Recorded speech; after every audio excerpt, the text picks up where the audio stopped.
Good morning, folks. Sorry to keep you waiting. There was a couple phone calls. Today, I'm announcing the United States is targeting the main artery of Russia's economy. We're banning all imports of Russian oil and gas and energy. That means Russian oil will no longer be acceptable at U.S. ports, and the American people will deal another powerful blow to Putin's war machine. This is a move that has strong bipartisan support in the Congress and, I believe, in the country.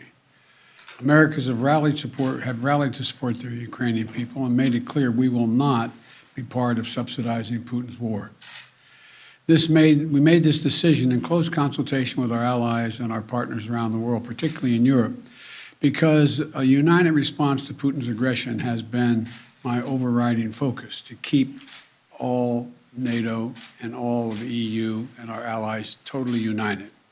We're moving forward with this ban, understanding that many of our European allies and partners may not be in a position to join us. The United States produces far more oil domestically than all the European countries combined.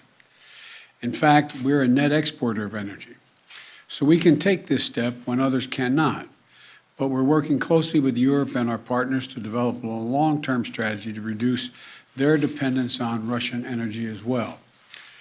Our teams are actively discussing how to make this happen, and today we remain united. We remain united in our purpose to keep pressure mounting on Putin and his war machine. This is a step that we're taking to inflict further pain on Putin, but there will be cost as well here in the United States. I said I would level with the American people from the beginning, and when I first spoke to this, I said defending freedom is going to cost. It's going to cost us as well in the United States. Republicans and Democrats understand that. Republicans and Democrats alike have been clear that we must do this.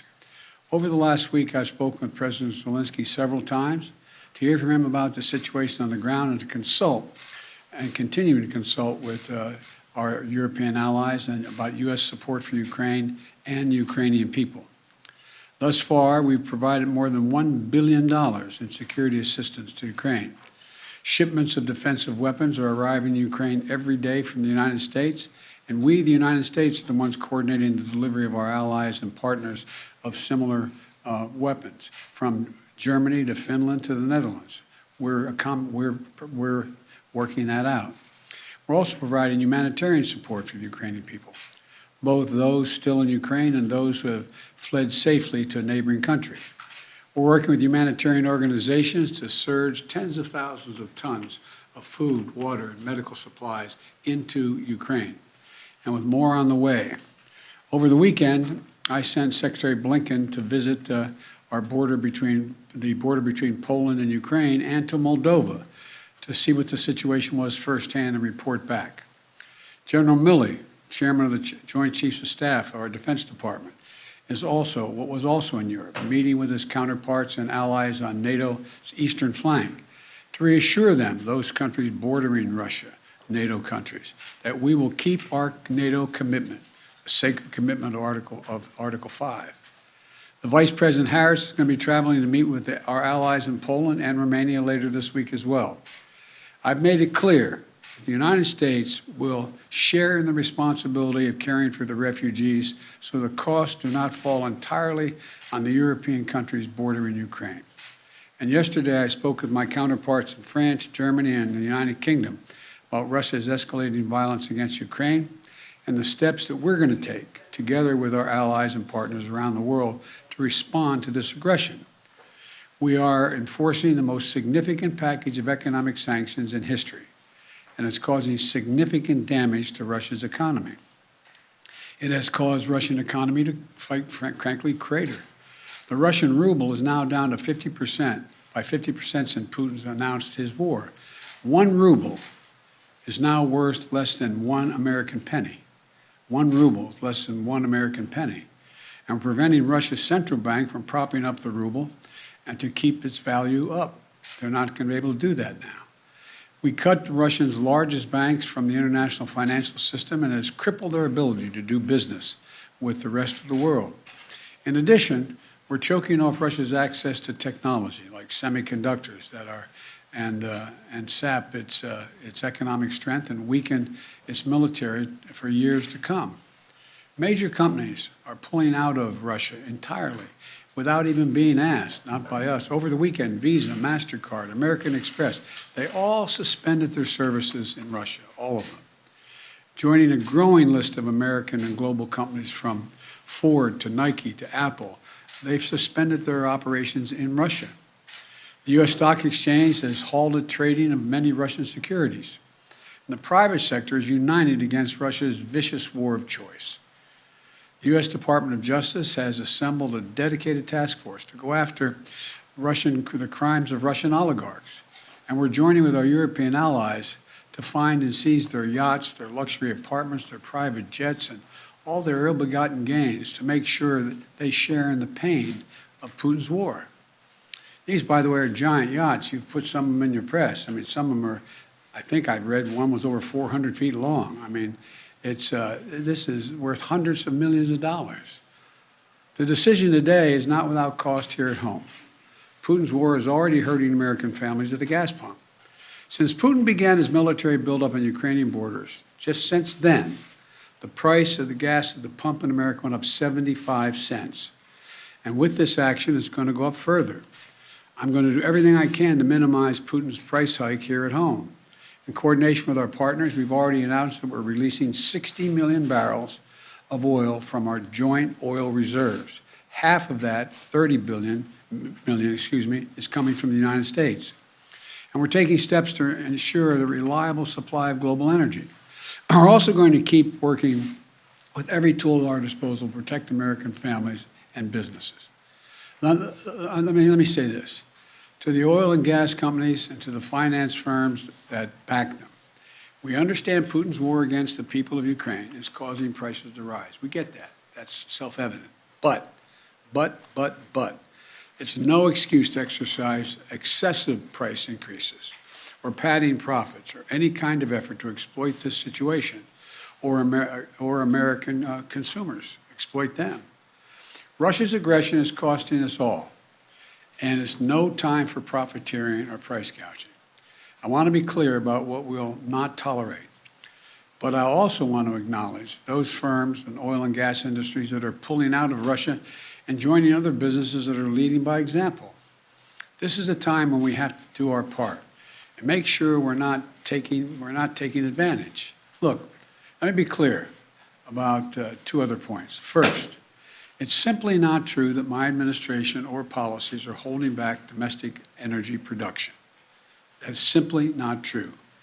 Even amid the pandemic, companies in the United States pumped more oil during my first year in office than they did during my predecessor's first year.